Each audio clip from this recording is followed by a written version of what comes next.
What you are about to hear is not casual advice. It is a shift in how you walk, speak, think, act, a shift in how you interpret your circumstances and command your future. Let me tell you something that most men never grasp until it's too late. Your life bends to your assumptions. The way you expect things to go is the way they usually go, not because of fate, but because of focus. Because your dominant thoughts pull circumstances into alignment. They shape how you act, how you speak, how you persist or retreat. So what if you assumed right now that everything is working out for you, even when it's hard, even when it's silent, even when there's no proof? What if you lived like the outcome was certain, like the door was already open, and all you had to do was walk through it? That is not wishful thinking. That is mental engineering. And it is how the greatest minds in history rose through failure, criticism, and fear. Henry Ford didn't hope things would work out.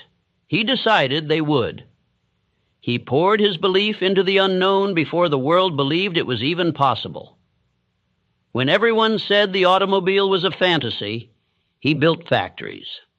Thomas Edison didn't doubt after his first 100th or 10,000th failed prototype because he assumed success was inevitable. He didn't need to see it. He carried it in his mind, and he acted as if it was already his. Charles Schwab didn't operate from fear. He operated from faith in his vision, a faith so strong that entire steel empires were shaped by it. His certainty was contagious. His belief made other men follow. And Andrew Carnegie, the man who transformed industry and wealth in America, he did not ask, what if this doesn't work? He moved as if the results were already secured. That is the energy that builds legacies. So why not you? Why not now? Why not today? You've spent enough time worrying, enough time hesitating, enough time telling yourself stories rooted in fear. Now, it's time to flip the script.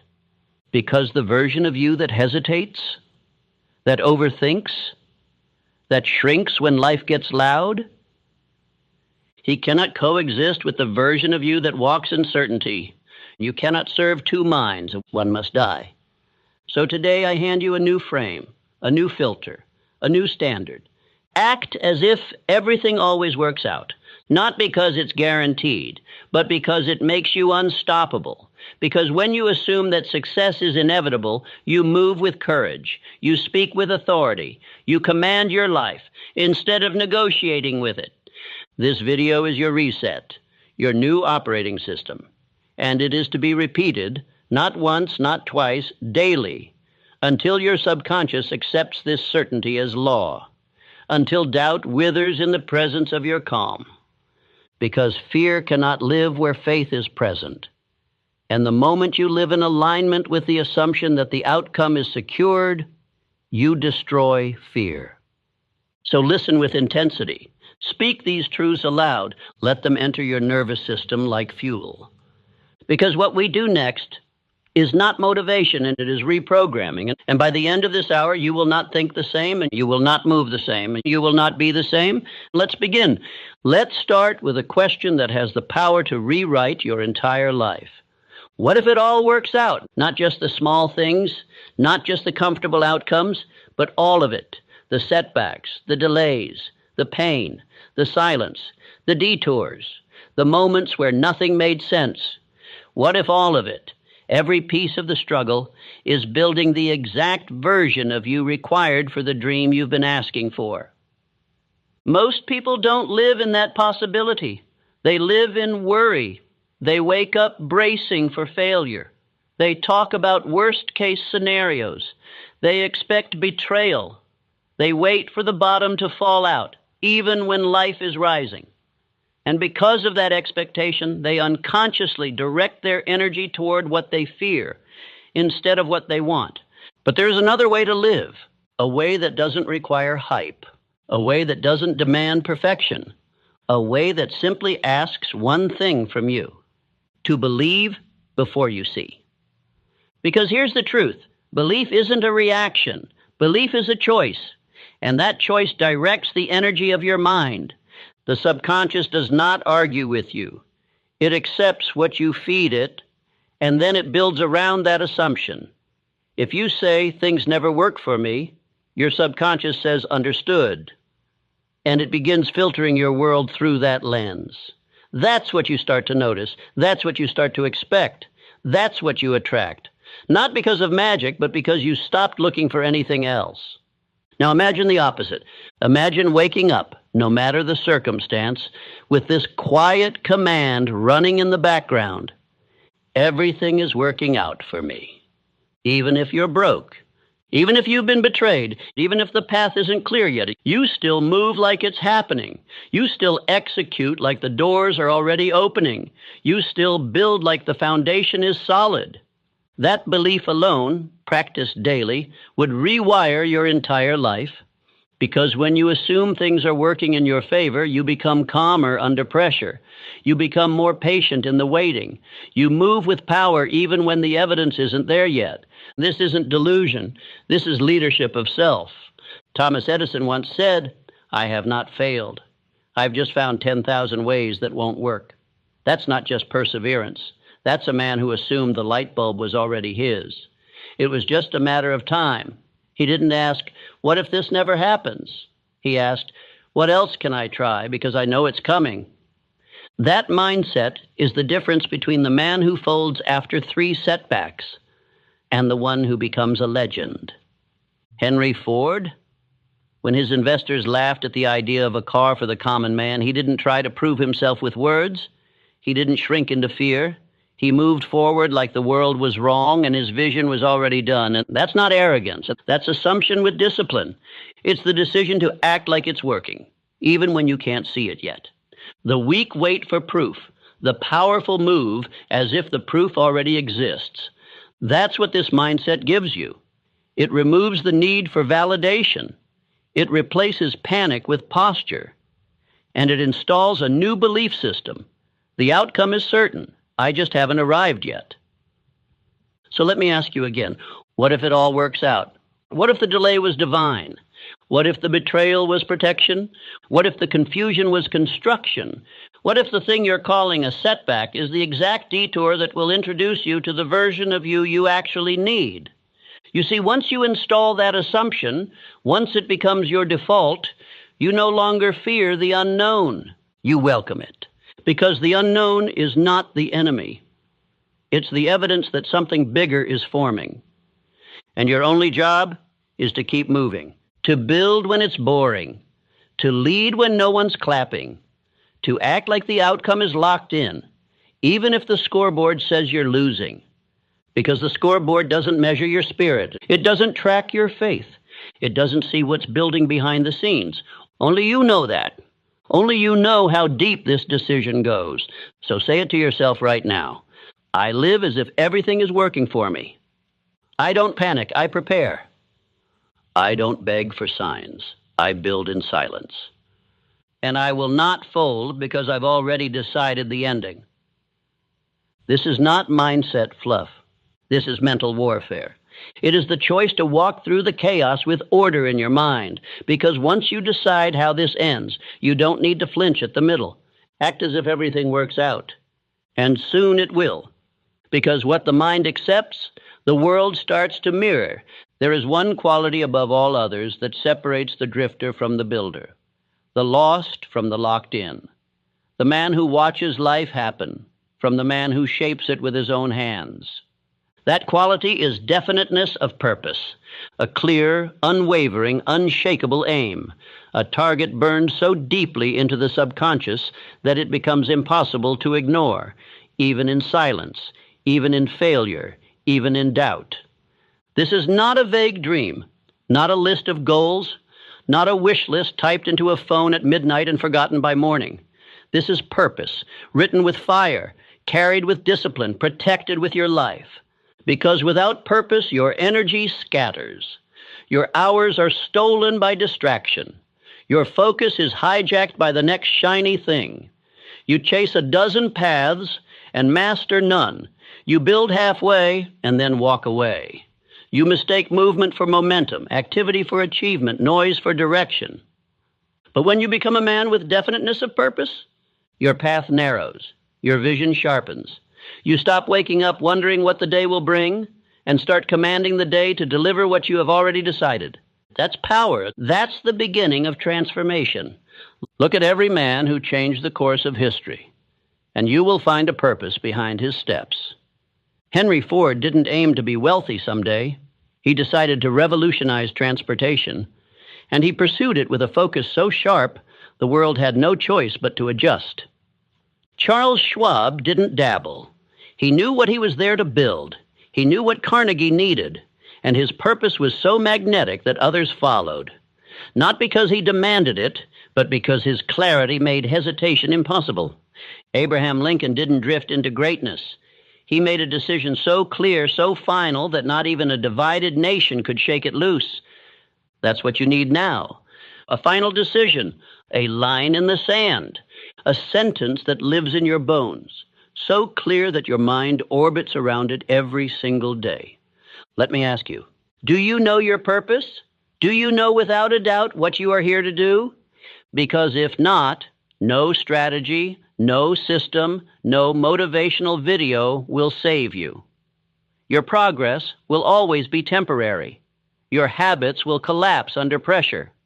Because the one thing that holds it all together is your why, your decision, your purpose. So write it down. One sentence, not 10. 1. What is it you must build before your time here is done? Who must you become? What must you give? What is the result that your life demands? Not because it's easy, but because you decided it matters more than anything else. That's your purpose. And once you have it, you read it aloud every morning. You write it by hand every night. You don't wait to feel inspired. You rehearse it until it replaces every other thought. This is the foundation of all confidence, to wake up and know where you are going. You don't compare, you don't scroll, you don't flinch, because your steps are already assigned. Everything you do, the food you eat, the books you read, the habits you install, the words you speak, the risks you take, it all bends toward one thing, your definite purpose. And that gives you spiritual immunity against distraction. You no longer envy other men's paths because you are locked into your own. You no longer fear failure because you know it is part of the construction. You no longer need approval because your purpose gives you authority. And from that place, your decisions become easy. Clarity becomes your compass. Time bends in your favor because the universe, your mind, and every atom of your being begins to conspire around one thing, completion of the mission. But without that purpose, even the best habits will drift, even the strongest man will fall, even the most brilliant mind will chase things that don't matter. So write the sentence, etch it into your soul, and this is not for someday, this is not for when life calms down. This is the day you stop living like a leaf in the wind and start moving like a builder with orders from within. Say it now. I know my purpose, and I follow it without apology. I no longer wait for clarity. I generate it. My energy is sacred, and my direction is locked in. This is how empires begin, not with noise, but with one decision burned so deeply into a man's spirit that even time itself bows in his direction. And if you haven't made that decision yet, make it now, because the clock is still running, but your focus hasn't been. You've got work to do, you've got power to build, and none of it will happen without purpose. Faith is not something you wait for. It is not a gift that descends from the sky. It is not the result of hope or circumstance. Faith is something you build. It is constructed the same way a building is constructed, brick by brick, act by act, thought by thought, until you stand in the middle of something so strong, so stable, that even your doubts must bow before it. Let me tell you a truth most men will never understand. Faith is not emotion. It is repetition. It is the byproduct of consistent, disciplined belief, spoken aloud, written down, acted upon, until your subconscious accepts it as fact. You don't find faith. You forge it. You train it. You rehearse it until it no longer requires evidence, because it becomes the evidence. And here's the key. The mind doesn't believe what is true. It believes what is repeated. That is why so many men believe in failure, because they've rehearsed it. They've spoken doubt daily. They've imagined disaster over and over. They've aligned their actions with fear, and then wondered why faith hasn't arrived. Let me be clear. You cannot rehearse weakness and expect strength to show up. You cannot marinate in hesitation and expect certainty to grow. Faith, like muscle, is earned through resistance. It is built by applying pressure to your comfort, and every time you follow through, especially when it's hard, you earn more of it. That is why autosuggestion is not a game. It is the gateway. It is the act of deliberately feeding the mind the identity you have chosen, not the one you were given, not the one they labeled you with, the one you designed. That's why I don't tell you to casually watch a video and hope it changes you. I tell you to repeat it, to study it, to speak it back. Because when you do, when you make those words louder than the doubt, something extraordinary happens. You start to believe yourself. That is the root of all personal power. To know that when you speak, your subconscious listens. So you begin each day with command, not confusion. You wake up and speak the script of the man you are becoming, not just because it sounds good, but because you know it is writing new grooves in your mind. And those grooves will become the path your feet walk. Thomas Edison did not succeed because he felt inspired. He succeeded because his faith in the outcome was greater than any single failure. 10,000 times he tried. 10,000 times he found a way that didn't work. But he never called them failures because his faith was anchored. He had already seen the light before the world did. And every act of effort, every moment of fatigue, every time he reset his tools and started again was another layer of belief. John D. Rockefeller didn't rise by luck. He trained his thinking like a man trains for war. He believed in systems, in structure, in certainty. And that certainty came not from chaos, but from mental rehearsal. He built wealth in his mind before he ever built it in the world. You must do the same, and you must see yourself follow through. You must imagine yourself moving with power. You must speak to yourself like a general giving orders to a loyal army, with calm, with clarity, with conviction. Because your subconscious mind is listening. It is always listening. And every word you whisper, every phrase you repeat is either building faith or breaking it. So let me ask you, are you speaking power or poison? Are you reinforcing courage or conditioning cowardice? Are you using your words to lift yourself or lower yourself? Because what you repeat becomes real. Faith is not loud. It is not flashy. It does not beg for attention. Faith is silent, grounded, steady. It is built in the dark. It is built when you show up despite your feelings. It is built when you say, I will, and follow through without applause. It is built when no one is looking, and you move anyway. That's how Abraham Lincoln led a nation through fire. He wasn't the most popular. He wasn't the loudest. But he believed in the vision so deeply, so completely, that no critic could shake it loose. And when faith becomes unshakable, action becomes automatic. You no longer try to rise, you do. You no longer wonder if you're ready, you move. And your results begin to multiply, not by chance, but by design. So here's your instruction. Write your chief aim. Read it aloud every morning and every night, and with emotion, with certainty, with fire. Visualize the outcome, and not once, but daily. Speak your identity, not as a wish, but as a fact. I am focused. I am disciplined. I act with purpose. I do not flinch. This is not theory. This is practice. And when you practice it long enough, the man you used to be, the man of doubt, of fear, of hesitation, he fades into dust. And the man of faith rises, not someday, today. There comes a moment in every man's life where he must make a decision so final, so absolute, that there is no path left to retreat. That moment is not about emotion. It's not about confidence. It's about commitment. Burning the bridge means this. You remove all exits, all fallback plans, all quiet excuses that whisper, if this doesn't work, I can always go back. No, you can't. Not anymore, because that man is gone. Let me tell you something that every titan of history has known. You do not truly transform until you remove the option of staying the same. You cannot build a new life while clinging to your old one. You cannot become someone new and still hold space for the person you used to be. You cannot win with your eyes halfway on the rearview mirror. Charles M. Schwab didn't become the president of Carnegie Steel by playing it safe. He wasn't the smartest man in the room. He was the most decided. He carried himself like a leader before the world saw it. He aligned his speech, his tone, his energy with his desired position. And in doing so, he closed the door to mediocrity. When he walked into the room felt it. You want that kind of presence? You must decide so fully, so violently that your past self is stunned into silence. This is what it means to burn the bridge. It's not symbolic. It's strategic. When you remove the option to quit, when you make it so there is no going back, you activate a part of your mind that most men never touch.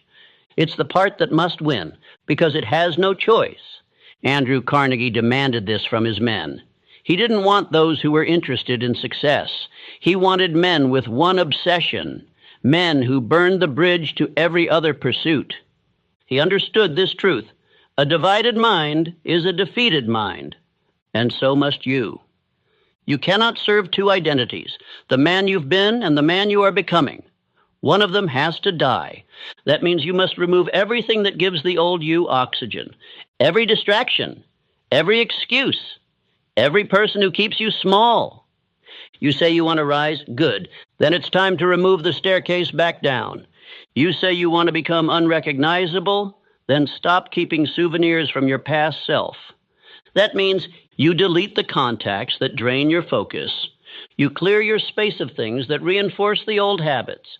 You stop visiting the mental corners where doubt still lives. You destroy the comfort you used to retreat to, because comfort is a liar. It says, you're fine where you are, but greatness never lives there. Greatness begins the moment you close the back door and walk forward with fire. That's what Henry Ford did when he bet everything on the assembly line. He didn't ask for permission. He didn't try to convince the skeptics. He decided. And in that decision, he removed failure as an option. People laughed. He didn't. Because a man who has burned the bridge does not have time to entertain doubt. He is too busy executing. Now listen to me carefully. You will be tempted, more than once, to look back. You will think about how easy it was to be lazy, to scroll, to sleep in, to live without pressure. And that voice will sound reasonable. It will offer balance. It will tell you it's okay just this once. That voice is the final ghost of the old identity. Kill it. Do not entertain it. Do not respond to it. Do not explain yourself to it. Replace it. Every time it whispers, you speak louder. I said 90, not 9. I act from decision, not from feeling. I move because I chose this path, not because it's easy, but because it's mine. Do you understand what that does? It hardens your will. It trains your subconscious to believe that your word is law, that your actions are not suggestions, they are commands. This is where the edge is formed, because now you don't need emotion to move. You don't need motivation. You move because the bridge is gone. You move because the man you used to be has no shelter left. You move because the only direction is forward. Thomas Edison didn't hope for a breakthrough. He decided there would be one, and he worked like a man with no alternative. 10,000 failures, and not once did he consider going back. Why? Because he had no bridge to return to.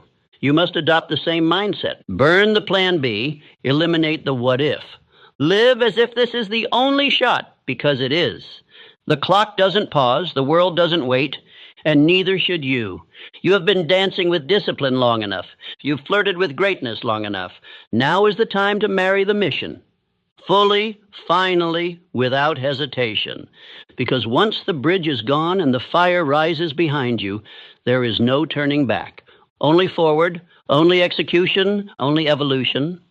Let that be the point of no return. Let that be the day everything changed. Let that be today. No man rises alone. No man becomes powerful by staying in isolation. While discipline is forged in solitude, acceleration is born in alignment. There is a force more powerful than willpower, more potent than skill or ambition. It is the power of the mastermind, and it begins with this truth. You become like the minds you consistently align with. Your thoughts are shaped by your circle. Your energy is influenced by your environment. Your identity is forged in the company you keep. You may believe you're strong enough to carry your mission alone, but look around. Truly look. Who do you share your time with? Who do you allow to shape your vision? Who do you speak to most? Because those voices are either building you or breaking you. The mastermind is not just a group. It is a mental alliance, a convergence of aligned minds moving with a shared intention to elevate, not distract, to build, not entertain, to sharpen, not soften. You must seek this, or you must build it. That means find men who speak with clarity, who move with purpose, who understand what silence means, who don't need to be reminded of the mission because they live it. When you connect your mind to others moving with the same fire, something miraculous happens. You become faster, stronger, more focused. You multiply your energy. You collapse timelines. You begin to unlock ideas you never would have seen on your own because the mastermind brings perspective. This is not theory. This is the same strategy used by the greatest builders of history. Henry Ford did not build his empire in a vacuum. He surrounded himself with thinkers, engineers, and men of unshakable belief. They didn't always agree, but they aligned. They pushed. They challenged each other into higher forms of execution. Thomas Edison had a mental network of collaboration, not noise. Ideas passed between minds, each one sharpened through shared obsession. Andrew Carnegie, one of the wealthiest minds ever to live, attributed his fortune not to luck, not to capital, but to the power of the mastermind, to having one goal reinforced by many minds united in purpose. Charles M. Schwab, too, rose because he sought alignment with the highest vision and made it his daily environment. The mastermind does not happen by accident. It is created carefully, deliberately. But let's be clear, not everyone around you qualifies. A mastermind does not include people who speak with doubt, people who gossip, people who chase comfort, people who mock discipline, people who wait for permission to move. You must remove them from your mental atmosphere immediately, because a single weak mind in your circle can dilute the fire you're building. Protecting your energy is not arrogance, it is strategy. If a man does not feed your vision, he bleeds it. If he does not mirror your commitment, he distracts you from it. If he cannot see the future you are building, he has no place in its foundation. Let me give you a rule. If you wouldn't trade places with their life, don't take advice from their voice. You are not obligated to carry the weight of others' confusion. You are here to build something different, sharper, clearer, higher. So what do? You form your mastermind by choice. Start with one aligned mind, one voice that sharpens you, one man who speaks clarity over chaos, then another and another, until your circle becomes a system, a structure, a support so tight, so aligned that failure becomes difficult. Meet weekly, speak with purpose, share goals, hold each other to higher standards, eliminate the soft language. Maybe, someday, I'll try. Replace it with declarations, with accountability, with fire. And if you cannot find this circle yet, be it. Be the standard. Speak with authority. Move with conviction. Others will feel it, and they will rise to meet you or fall away. Do not chase approval. Do not try to convert those who are committed to drifting. Just build. Just move. Just live aligned, and those meant to walk with you will appear. This is not about community for the sake of comfort. It is about alignment for the sake of power. because when a mind as sharp as yours joins with another of equal fire, the laws of success begin to bend. The path gets clearer, the results get faster, the noise gets quieter. This is the hidden power of the mastermind, the power to multiply your mission. So make your decision now. Who do I need to align with? Who do I need to release? And who do I need to become to attract the minds I want around me? Then begin. One aligned conversation can change your life. And one weak one can steal it. Choose wisely. Before the action, before the money, before the momentum, and there must be belief, because no man ever accomplished anything of greatness without first seeing it in his mind. You must believe long before the world gives you permission, long before the world applauds, long before the evidence shows up. That is the true test. Can you act as if it's already real while it's still invisible? This is what separates the few who rise from the many who quit. Understand this. Faith is not a luxury. It's not an optional mindset reserved for the optimistic. Faith is a requirement, the foundation, the beginning of all transformation. You may think you need clarity to begin. You don't. You may think you need resources, motivation, support. You don't. What you need, which is a decision backed by belief, the kind of belief that is felt in your chest, that moves your feet, that speaks louder than doubt, even when your voice shakes. Abraham Lincoln did not know how the war would end.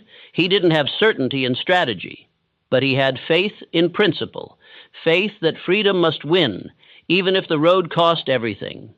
Henry Ford had no map, no market, no approval, but he believed so deeply in his vision that the world eventually bent to his certainty. Rockefeller built empires before the infrastructure even existed. Why? Because in his mind, it was already done. Edison, Carnegie, Schwab, none of them waited for evidence before they believed. They created the evidence by acting in advance of it. That is what faith does. It precedes the results. But fear does the opposite. Fear says, I'll wait until I see proof. Faith says, I'll move and then make the proof appear. Which voice do you obey? Fear waits. Fear scrolls. Fear calculates every risk and forgets every reward. Faith builds. Faith acts. Faith believes and moves anyway. And if you think this is just positive thinking, you misunderstand the laws that govern your mind. Your subconscious does not respond to what is true. It responds to what is repeated, what is felt, what is believed. If you repeat fear, your life becomes a pattern of protection. If you repeat belief, your life becomes a pattern of creation. That is why autosuggestion is so vital. Why you don't just hear the words, you speak them, you feel them, you emotionalize them into your subconscious until they become your identity. You don't just say, I believe. You say, I act with faith. I do not wait to feel ready. I know who I am becoming, and I move accordingly. This is how belief is installed. Every day you speak the vision. Every day you move like it's done. Every day you refuse to let fear direct your decisions. That's the part most men miss. They think belief is just mindset, but belief is also motion. If you want to believe, act like you believe, because action reinforces belief. Each time you follow through without evidence, each time you show up when it's hard, each time you keep your word in private, you build a new identity, an identity that says, I don't need proof. I am the proof.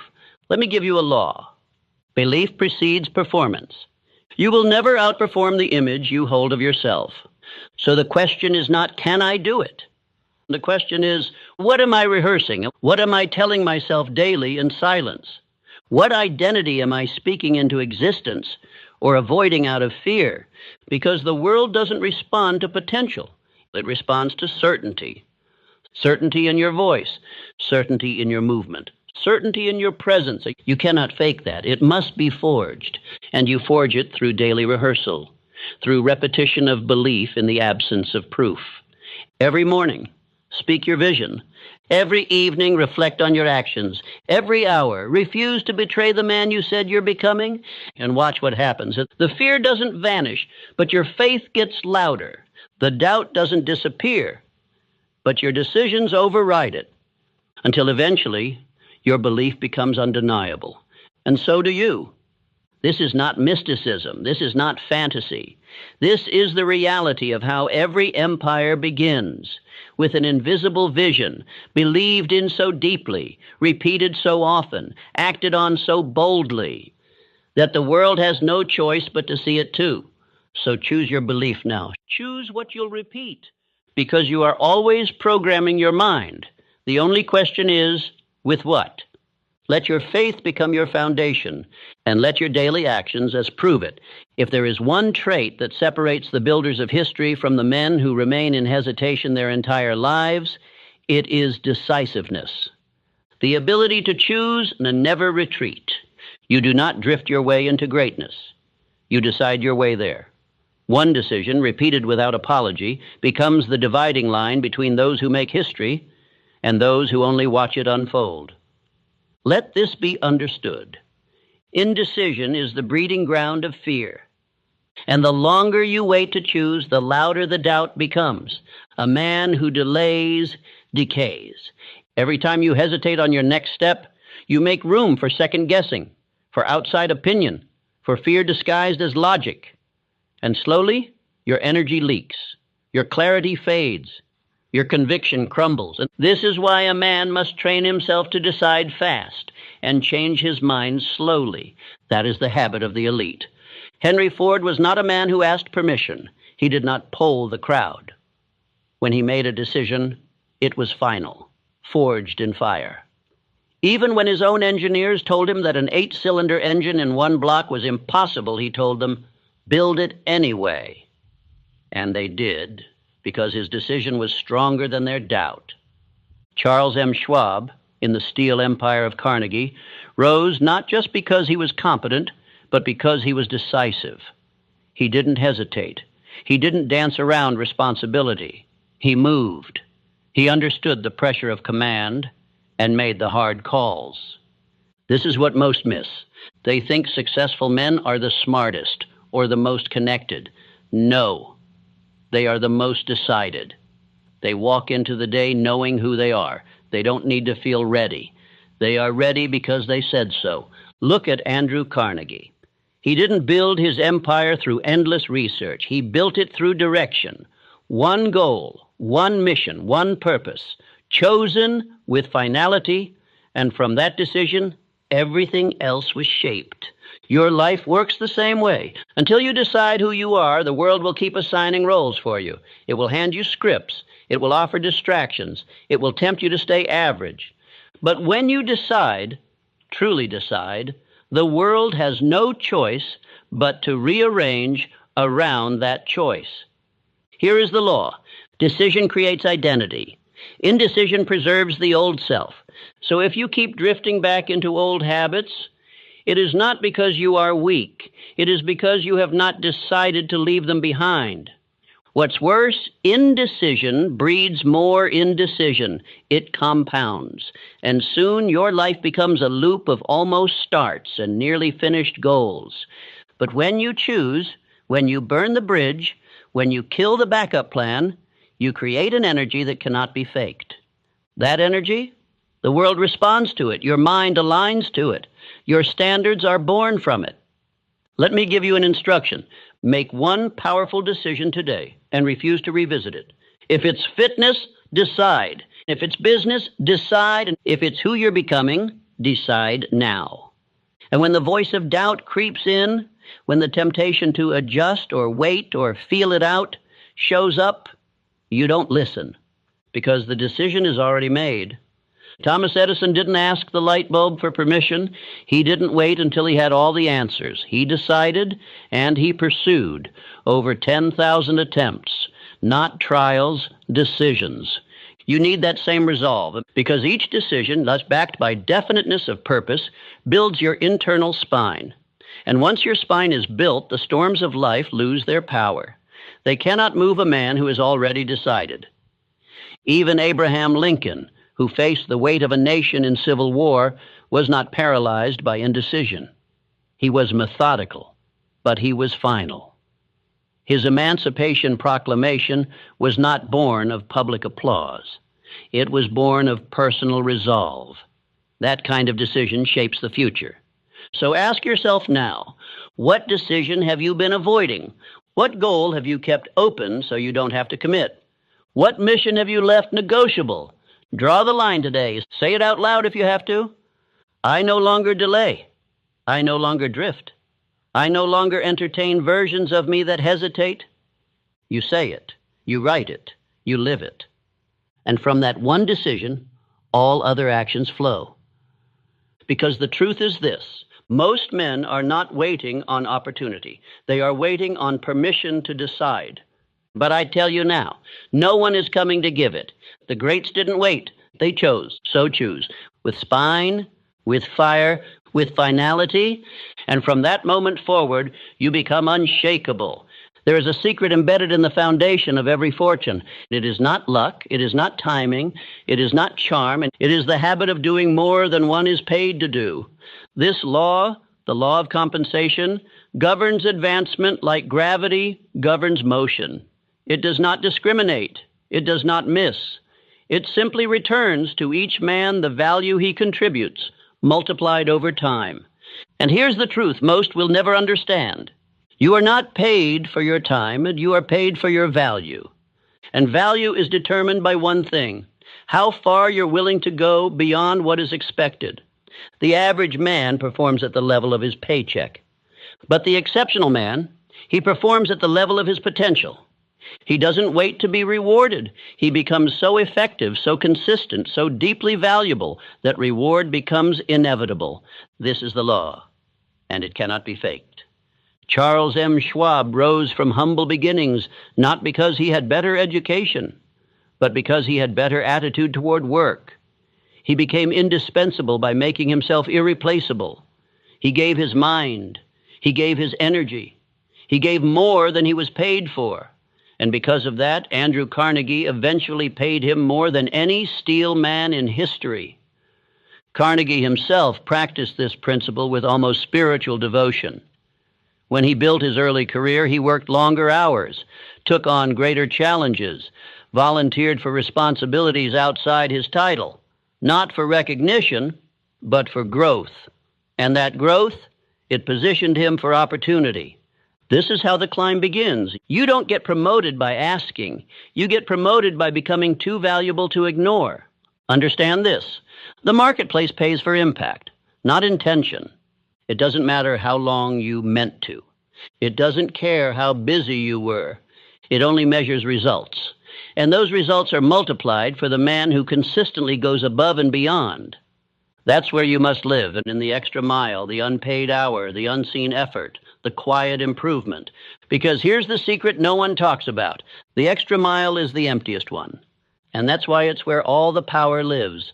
Everyone wants to get ahead, but few are willing to give more than they're asked. Few wake up early without being told. Few deliver excellence when average is accepted. Few take ownership of mistakes that weren't even theirs. But the few who do, they rise. Thomas Edison did not stop when the world said, enough. He worked relentlessly, not to clock hours, but to produce value. Over 1,000 patents, invention after invention. Why? Because he focused not on reward, but on output, and reward followed. And this is why you must detach from immediate return. If you only act when rewarded, you will forever be enslaved by permission. But if you act from principle, from the law itself, you become independent of circumstances. You act not for applause, but because you are the kind of man who does more than what is required. And over time, the world catches up. Henry Ford didn't invent the car. He revolutionized the process. He built something better, faster, more accessible. He didn't stop at good enough. He pushed boundaries. He over-delivered. And because of that, the market followed him. Success is not reserved for the lucky. It is earned by the man who outserves, outimproves, and outlasts. That is what you must install, not just in business, but in your home, in your discipline, in your mission. When you do more than expected, you become more than expected. You grow. You gain self-respect. You earn influence. And most importantly, you rise above the competition without needing to destroy anyone else. So here's your challenge. Where can you over-deliver today? What extra detail can you improve? What skill can you sharpen without being asked? What task can you complete better than expected? And once you answer, you do it, not once, but daily, until excellence becomes your habit and your name becomes associated with certainty. Because that's the highest currency, certainty of execution. The man who always delivers, even when no one's watching, becomes the man who is always called on when it matters. So if you want to advance, if you want to rise, if you want to build a reputation that makes opportunity chase you, not the other way around, then stop asking for more and start giving more, quietly, relentlessly, with no need for credit, because credit will come. Compensation will come. Recognition will come, but only if you build yourself into the kind of man who doesn't need it.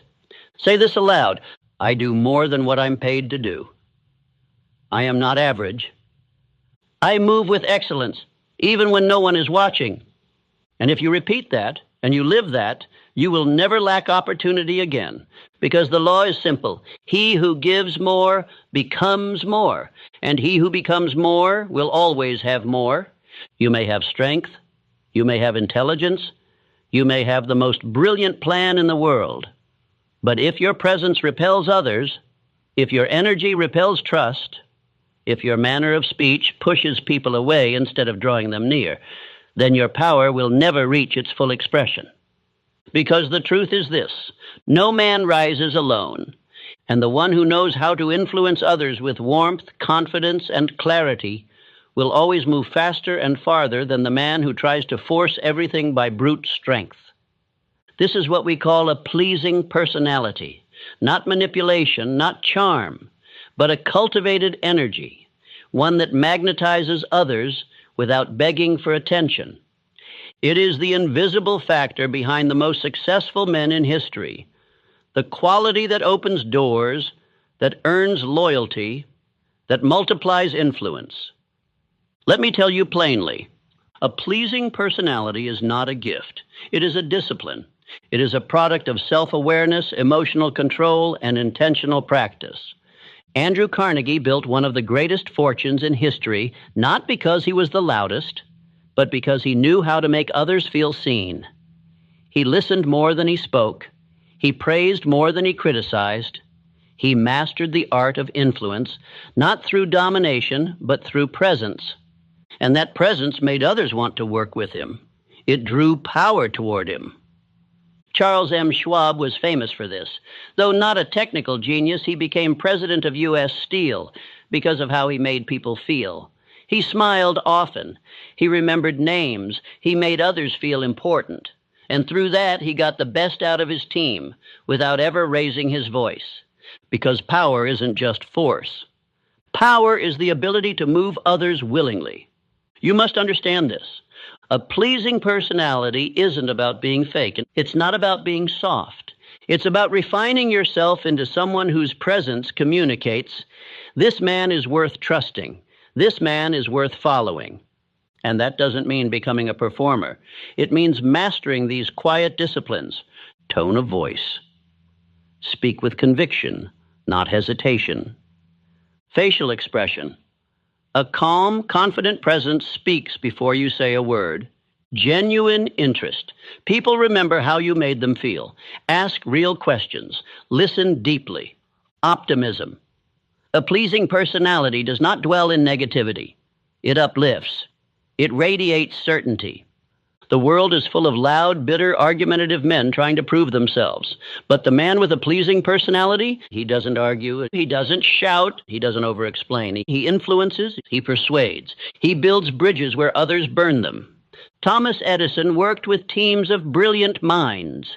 And though he was intensely driven, he understood the value of collaboration, of creating a magnetic environment that made others want to contribute.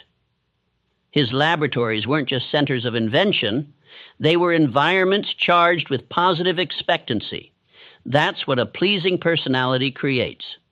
Movement without resistance. Now let's make it practical. If you want to be powerful, you must become likable. Not because you seek approval, but because you understand this law. People move faster for men they admire. When you speak with respect, others give you respect. When you walk with presence, others feel it before you speak.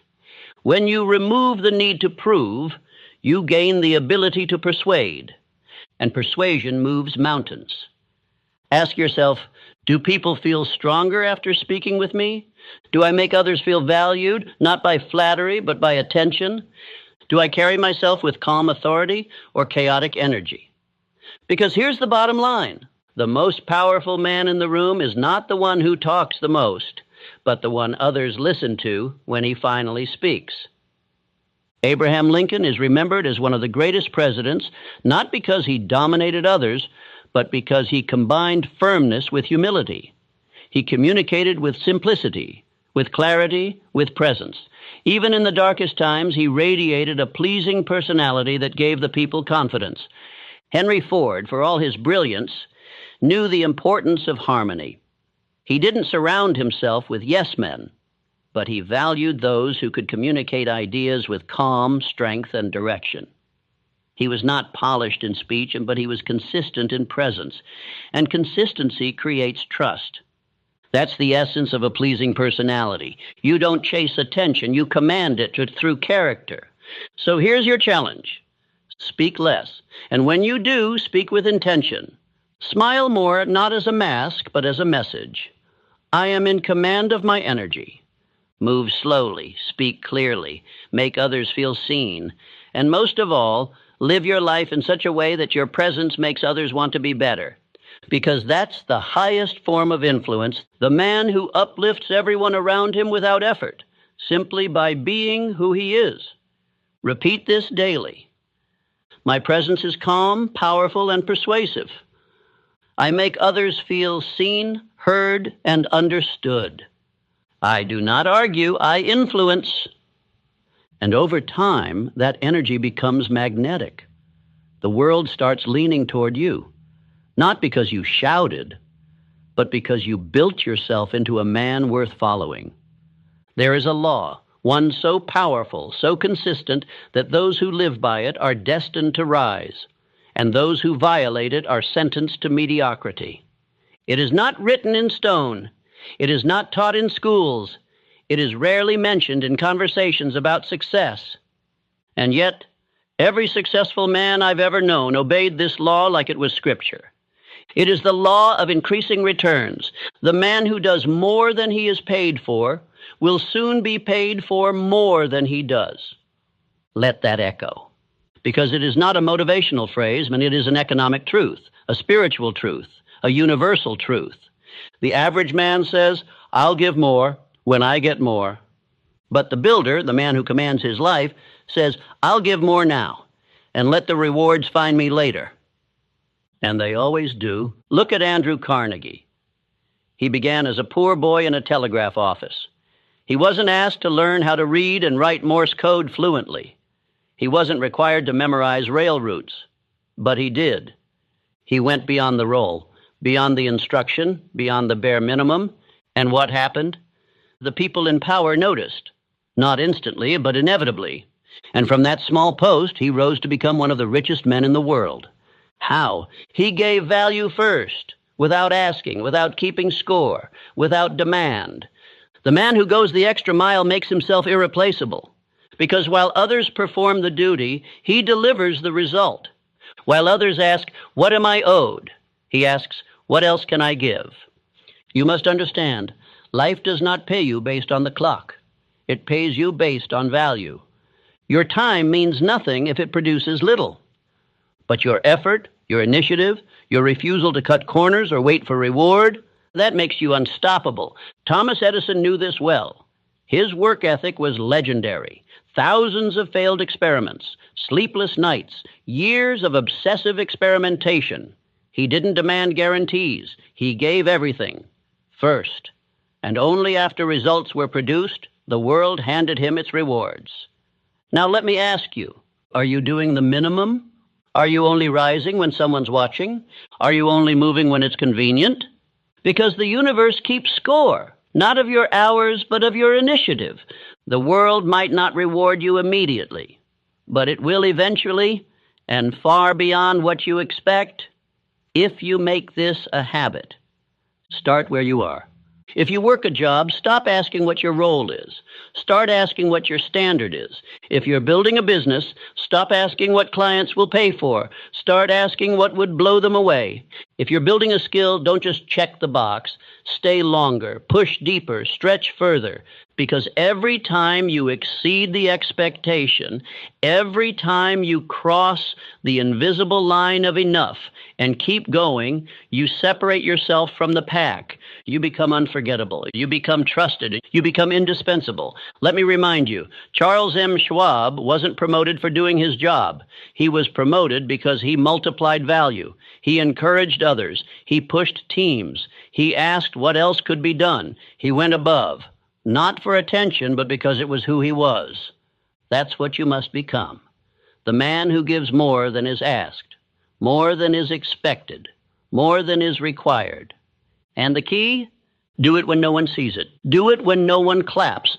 Do it until it's your identity, because that identity becomes a magnet for opportunity. Henry Ford built an empire not just because of what he knew, but because he demanded more from himself and from others. Faster production, smarter engineering, better value for the customer. He always asked, how can we give more? And as a result, he received more than any man in his field. But remember, it started small. Every great leap begins with invisible effort, so begin today. Ask yourself, where am I meeting the minimum? Where can I exceed the standard? Where can I act not like an employee, not like a worker, but like an owner? And once you find that answer, live it. You'll feel resistance. Others will mock you. They'll say you're working too hard, caring too much, doing too much for nothing. But the rewards of going the extra mile are never immediate. They are delayed, but multiplied. They come in the form of respect, of trust, of opportunity, of leadership, and eventually of wealth. Say this daily. I do not ask what I'm owed, I ask what I can give. I exceed expectations as a way of life. I am the man who goes the extra mile, because that's where greatness begins. And let those words take root, because the man who lives by them, he never stays at the bottom for long. Let me tell you something you already know, but may not have accepted. Watching this once is not enough. You cannot rewire your entire system in a single sitting. You cannot kill a decade of fear with one round of motivation. You cannot erase the old programming with inspiration alone, because your subconscious mind does not respond to one-time information. It responds to repetition. To imprint a new belief, you must burn it in again and again until it becomes more familiar than your doubts. So let this truth echo through your mind. Repetition is the language of the subconscious, and the strongest loop always wins. If your old loop is, I'm not good enough, it will dominate until a stronger one replaces it. If the dominant signal in your life is hesitation, that will become your identity. But if you feed your mind day after day with power, with certainty, with a voice that reminds you of who you really are, then the old voice loses volume, not by force, but by frequency. That's why autosuggestion is not optional. It is the method, the tool, the mechanism by which you reprogram who you are at the core. And how does it work? You play this again. You speak the lines aloud, not casually, but with energy. You memorize the phrases that struck you. You repeat them in your mind when resistance rises. You let this message become your mental software. You don't listen for entertainment. You listen for identity installation. Because you are not just here to feel better, you are here to become unrecognizable. Let me show you something. Now, close your eyes and say this to yourself. I am not afraid. I act without hesitation. I am focused. I am certain. I am becoming who I was meant to be. Feel what happens in your body when you say those words. Do you feel it shift? That's not imagination. That's neural reinforcement. That's your identity being updated in real time. Now multiply that by 90 days. You say it once, it's a spark. You say it every morning for 90 days, it's a circuit. You speak it until it becomes your baseline, until the words don't just sound strong, they are your voice. Because here's the law. What you feed forms you. What you repeat becomes you. So don't let this message fade. Don't treat it like a video. Treat it like a ritual. Build your morning around it. Make it part of your environment. And if someone asks why you keep playing the same message again and again, tell them this: because I'm not here to be entertained. I'm here to be rebuilt. Your mind is programmable. Always has been. The only question is, who's writing the code? From this moment forward, you are. So play this again. Speak the words with fire. Walk into your day with certainty, because every time you repeat power, you weaken fear. And now, let's close this chapter the only way a man committed to transformation should. You've listened. You've absorbed truth after truth. Not theories, but tools. But now comes the most important part. You walk, not as the man who started this video, but as the man who has already become what he used to chase. You don't move like you're trying. You don't speak like you're hoping. You walk like it's done. That's the posture of a man with power, not because he knows everything, but because he knows himself. So from this moment forward, you move differently. You walk into the gym like the transformation already happened. You step into your work like the breakthrough already came. You make decisions like success is already unfolding behind the scenes, because guess what? It is. Everything is working in your favor, but only if you act like it. Faith is not passive. Faith moves, faith builds, faith walks like the outcome is certain. That's not delusion, that's identity. That's alignment. So before this video ends, before you step back into the world, I want you to say this with power. Out loud, spine tall, chest forward. I am not afraid. I act without hesitation. Everything is working in my favor, and I move like it. Now say it again slower and mean it. I am not afraid. I act without hesitation. Everything is working in my favor, and I move like it. That is your identity script now. You don't need validation. You don't need applause. You don't need anyone to understand the fire that's burning in your chest. You just need to keep going. Because the world rewards the man who moves with certainty. Not noise, not explanation, certainty. You don't have to explain your decisions to people who haven't earned the right to hear them. You don't need permission to rise. You don't need a green light to act. You are the green light. You're not waiting for a breakthrough. You are the breakthrough. And every action you take from this moment forward, it must reflect that. Move like the man who already has what he came for. Speak like someone whose voice creates the result. Wake up tomorrow like momentum is waiting for you. Because it is. The universe responds to certainty. Life bends to belief. And the version of you who used to hesitate, he doesn't exist anymore. Because now you walk like it's done. Let them wonder what changed. Let them feel the shift when you walk into a room. Let them sense the silence in your presence. The kind of silence that doesn't come from not knowing, but from knowing too much to waste words. You've done the mental work. Now walk it out. Every room you enter, every action you take, every plan you make it from the man who already is. And if you ever forget, you come back to this video. You press play again, and you remember who you really are. This isn't just a motivational message. This is a mental installation, and you don't install it once. You live it, you rehearse it, you become it.